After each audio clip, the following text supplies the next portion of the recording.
Малинанын жалбырагы сезгенүүгө каршы. Микроэлементтерди жана аскорбин кислотасын, темир, цинк, фосфорду, эфир майларын камтыйт. Эң башкы дарылык таасири сезгенүүгө каршы таасир. Жараатты да тез айыктырат. Ичеги карын тамак сиңирүү органдарына бронхитте эффективдүү жардам берет. Ангинада бул жалбырактын тундурмасы менен тамакты чайкап туруу тезирээк айыгууга шарт түзөт. Буга мейизди кошуп колдонсо эффективдүү болорун тажрыйбалар көрсөткөн. Кандай гана инфекциялык оору болбосун, малина жана анын жалбырагынан тундурма даярдап колдонуу айыгуу процессин тездетет. Иммунитетти көтөрөт.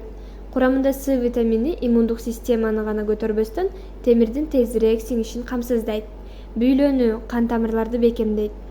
Эң баалуусу болуп жаш малинанын жалбырактары саналат. Жаздын бүтүшү, жайдын башталышы менен чогултуп алган жалбырактар пайдалуу болот. Дал ушул учурда пайдалуу заттарга каныгып калат.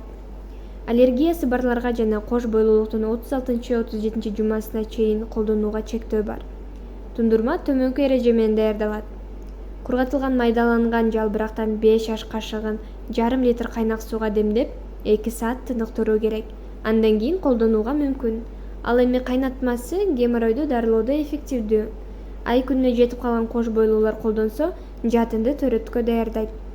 Төрөт учурунда жыныс кынынын айрылып кетүү тобокелдигин азайтат. Кургак жалбыракты кайнак сууга салып, 2 мүнөт кайнатып, суу буусунда 5 мүнөткө чейин кармайт.